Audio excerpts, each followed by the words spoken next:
obviously a 7-day break. It's a bit unusual, isn't it? It's nice. Don't want to get too comfortable, do we? And the weather.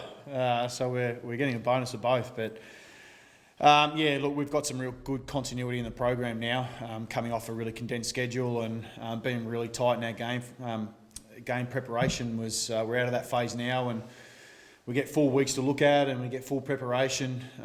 So it's a nice little rehearsal. What is this 7-day?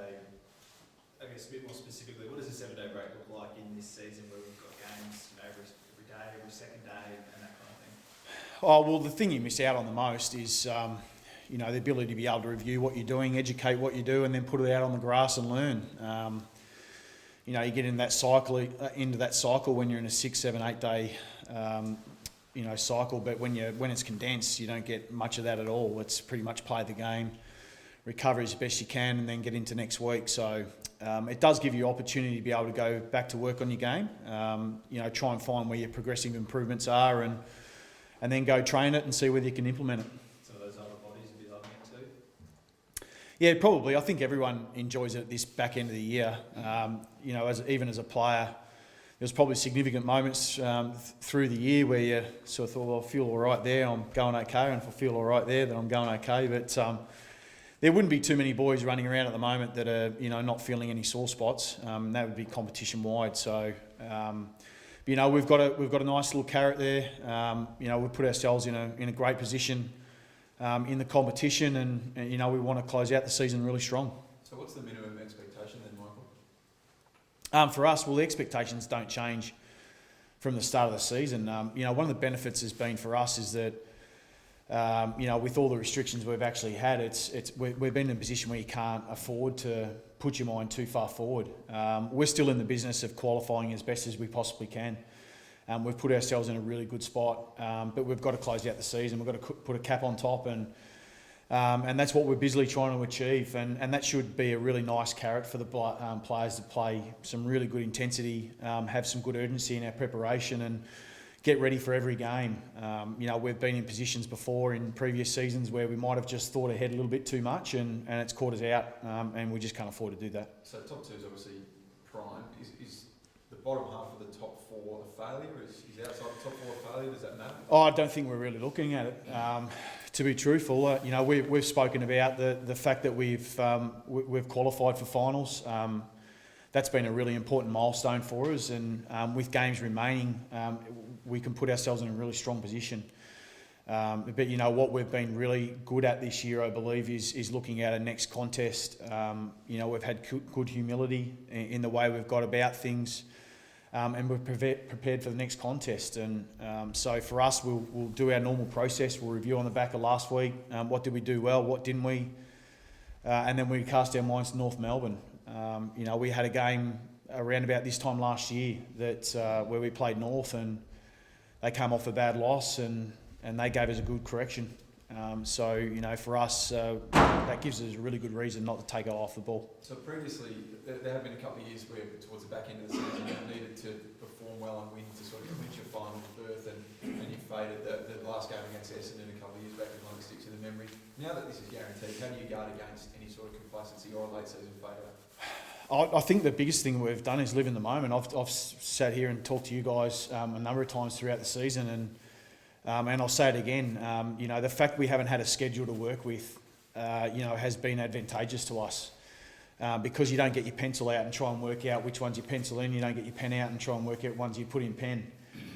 You just can't afford to, because you didn't know what next week looks like. Well, just because we know what next week looks like, it doesn't mean we change the way we're approaching things. And we know we've got North Melbourne, who are a very, very dangerous team on their day, and like last year, if we take our eye off the ball, they'll beat us up, and they'll beat us up badly. Do you believe in peaking at the right time? Yeah, I do. I think it's all part of getting momentum. Absolutely. We've even recently probably spoken about that. On the back of Geelong, where a lot of things didn't go right for us. We've wanted to see progressive improvements in the way that we play and go about it, and. Our aim is to build momentum, and so we'll look at Sydney, and we put a few things in place to try and tidy up a couple of things, and we saw some progressive improvements in that, and we'll cast our eye on a few more things this week and try and get that steady improvement, so we're ready to go by the end of the year. looks like an easy draw. Obviously, everything is different on paper. But do you have that? I mean, you obviously no stranger to winning premierships. Was it better playing a lot of competitive games heading into finals, or was it almost, if you had a slightly easier run in, could you rest some bodies and hit finals fresher? Is there a preference? I'd rather be winning than losing. So, I mean, you know, if you're working on your game and you're improving and you're winning, you know, winning form's good form. So for us, I don't think it matters the level that outside people will categorise opposition. You know, that's for people outside to speculate. We don't speculate. We look at what's in front of us. We don't treat anyone any differently, and we compete the same way, and that's our expectations. We talked about some of the older bodies before, and been grateful for the break, but some of the senior guys, I mean, particularly Robbie feels like he's building, and Trav's preparation is incredible. What do you think's sort of been the key to some of those older guys with the most condensed fixture ever, playing some of their footy? Oh, well, you know, the schedule's been different. It's been very different. You know, even the game time that we're playing is different.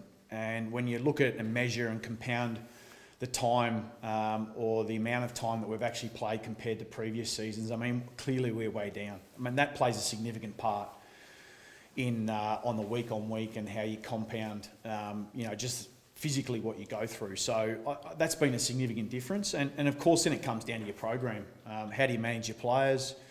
Are you training them? Are you not training? What intensity you're training them at?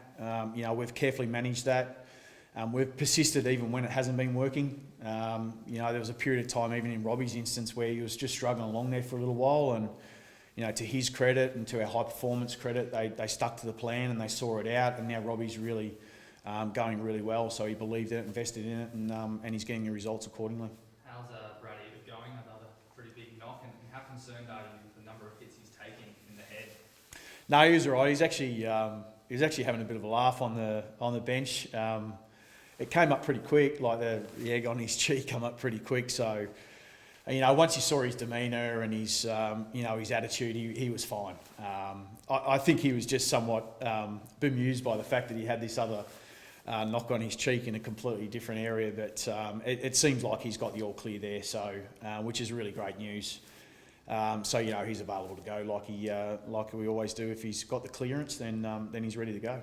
Do you start to worry at all as a club with Brad, given the frequency at which it's occurring now, and given the long layoffs that he's had? Do you sort of collectively hold your breath when he has an incident like that? There probably isn't a game where Brad doesn't walk off with a bandage on his head or some blood spilt somewhere. So that's just the style of play he plays.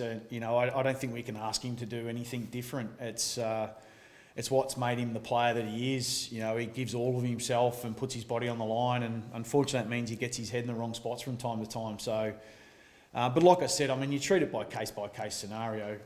We're always mindful of the things that have happened in the past, and we'll continue to do so in his particular instance. But, you know, he's fine and ready to go. And like I said, his demeanour was fantastic after the game, and he seemed like he wasn't concerned at all. So, you know, we'll take it at that. I think you've spoken before, and as he's gotten older and has a family, that it becomes a bit more of a pressing issue for him. Does it get to a point as a player, if you have head knock after head knock, that you have to start to think long term about maybe pulling him into the room? Oh, I'm sure it is. I've never been in that situation. But I'm sure in all the decisions that he would make and as a club would make, that all gets taken into consideration. But it's certainly not for today. Was he the original Lion King? Would you support the biggest game on the calendar being at your old home ground? I'm South Australian now. What are you talking about? Oh, look, I really sort of see the really historical significance it would be from coming to South Australia, but then you've also got this growth of the game factor that where Queensland comes into it, and I've really experienced both. You know, I've come through and as a Queenslander at 11, 12 years of age, and no one cared about AFL football at all, and then the rise of the Brisbane Lions came through and were quite successful, and all of a sudden this really huge amount of interest came into the sport, and you saw the growth of the game was enormous. And I've experienced that and I've lived that, and I can see some real value of it being able to go to the Gabba. And yet I've also come here and I see the rich history of AFL football, and the 100, 150 years of tradition, and you go to local football and you sit around the outside and you see the kids playing and you sort of see the significance it would be to our state and our city to be able to have something like that here. So it's a tough choice. I don't know whether I get to lose in this particular instance, but I'm probably thankful that we're now in a position where we're having a conversation that it's outside of Victoria. Again, I've sat in this forum before and I've shared my views that, being able to share that most significant event across Australia would be a huge benefit and a huge growth. It won't happen. This may be the only opportunity it does happen in the next 50 years. So I'm sure our representatives are fighting really hard for us. What does it mean, as someone who filled the Gabba for years, what would it mean for Queensland and for Brisbane, especially in NRL heartland where the Broncos are nearly non-existent, they're struggling? What would it mean for the people up there? Oh, look, it's significant, but I don't think it's any less significant than what it would be for South Australia. Again, the growth of the game is enormous, and being able to have the presence there for AFL football. History tells me it doesn't really matter whether the Broncos are going well or not. That's what history tells me. I don't think that should be part of the decision making because the NRL is still the number one code, and Queensland will bite into that.